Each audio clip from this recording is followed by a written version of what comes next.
প্রতি বছর ১লা জুলাই পালিত হয় জাতীয় চিকিৎসক দিবস। এদিন হলো ডক্টর বিধানচন্দ্র রায়ের জন্ম ও মৃত্যুবার্ষিকী। ডক্টর বিধানচন্দ্র রায়কে শ্রদ্ধা জানাতে এই দিনটি চিকিৎসক দিবস হিসেবে পালিত হয়।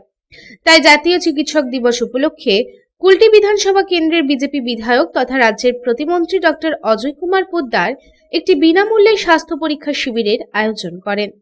এই শিবিরের মাধ্যমে তিনি তার জনসেবা শত শত মানুষের কাছে পৌঁছে দেন। এদিন এই স্বাস্থ্য পরীক্ষা শিবিরে শত শত রোগীর স্বাস্থ্য পরীক্ষা করা হয় এবং দরিদ্রদের বিনামূল্যে ওষুধ বিতরণও করা হয়।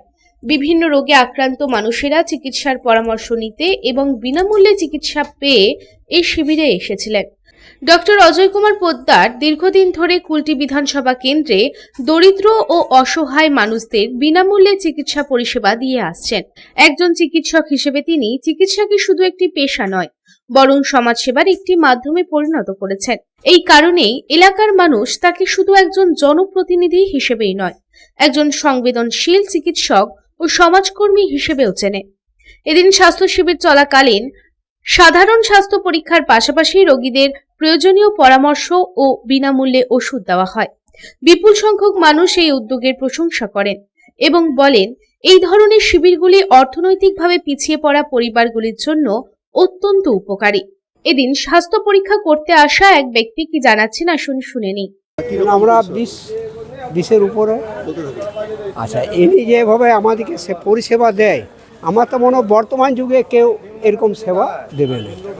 আচ্ছা, কোনো পেশেন্ট এলো তাকে সাথে সাথে দেখে উইথ মেডিসিন ফ্রিও দেয়। আর আপনার ফিস সম্বন্ধে কিছু বলার নেই, কেউ দেয় না দেয় চলেই আসছে অবিরামভাবে। আর আমরা ওনার সেবা অবিরামভাবে পেয়ে আসছি, সে দুপুর বলুন, সন্ধ্যা বলুন, সকাল বলুন, সব সময়। মিনিস্টার এখনও পাওয়া যাচ্ছে, যখনই আসছে তখন ওনার হাউসফুল, মানে উনি না খেয়েও আমাদেরকে পরিষেবা দেয়। অপরদিকে এদিন ডক্টর অজয় পোদ্দার বলেন, একজন চিকিৎসক হিসেবে তার প্রাথমিক কর্তব্য হলো প্রত্যেক রোগীর চিকিৎসা করা। কোনো ব্যক্তি কোনো রাজনৈতিক দলেরই হোক বা কোনো জাতি বা ধর্মের, তার কাছে সেটি কোনো বিষয় নয়। তার মতে চিকিৎসা করাতে আসা প্রত্যেক ব্যক্তি সর্বাগ্রে একজন রোগী এবং চিকিৎসকের সর্বোচ্চ কর্তব্য হলো তাকে সুস্থ করে তোলা। এদিন তিনি আরো জানান, একজন বিধায়ক এবং প্রতিমন্ত্রী হিসেবেও তিনি জনগণকে সম্ভাব্য সব ধরনের সহায়তা প্রদানের জন্য চেষ্টা করে থাকেন। এটা 40 বছরে 45 বছরে যে সেবা করে এসেছি, সেটা হঠাৎ ছেড়ে দেব এটা আমার মনে হয় না।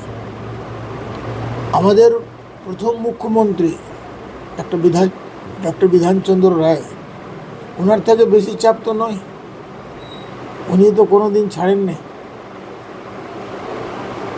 তো সেইভাবে একটা প্রেরণা আছে, এটা একটা আমাদের শপথ আছে, লোকের সেবা, এটা আমার জীবনের লক্ষ্য ছিল। আবার আমাকে মিনিস্টার বানিয়ে দিয়েছে, এখানেও একই লক্ষ্য, মানুষের সেবা কিভাবে করব। ডাক্তারি পেশাতে তো সবসময় সেটা, চিকিৎসাতে ওটাই করে এসেছি। ঠাকুর শক্তি দেব যে আগে আমি করতে পারবো। ডেফিনেটলি আমার তো আগে ঝাড়খণ্ড বিহারে আমি ইজিলি রেফার করে দিতাম, ওখানে কোনো অসুবিধা হতো না।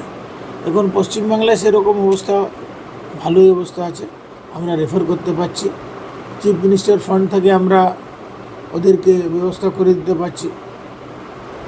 ইমিডিয়েট তারা মানে যে এস্টিমেট নিয়ে আসছে যদি, তো তারা সারা পাচ্ছে। হসপিটাল অ্যাডমিশনেও কোনো অসুবিধা নেই, আর সুবিধা হয়ে গেছে। যখন থাকি তখন পেশেন্ট দেখি। আসানসোল থেকে সন্তোষ মণ্ডলের রিপোর্ট, পাবলিক টাইমস। রানীগঞ্জ শহরের এনএসবি রোডে অবস্থিত সুসজ্জিত এবং মনোরম পরিবেশে অতিথিদের পরিষেবার জন্য তৈরি অতিথি in hotel and restaurant. Hotel অতিথি ইন পরিষেবায় থাকছে অত্যাধুনিক সুবিধাযুক্ত এসি রুম। অতিথি ইনে পকেট ফ্রেন্ডলিতে আপনি পাবেন single and double bedroom. Festival সিজনে থাকছে স্পেশাল ডিসকাউন্ট। তাই উৎসবে অনুষ্ঠানের যে কোনো দিন পাশেই পাবেন হোটেল অতিথি in, metro plaza, NSB road, Raniganj, Muthoot finance building.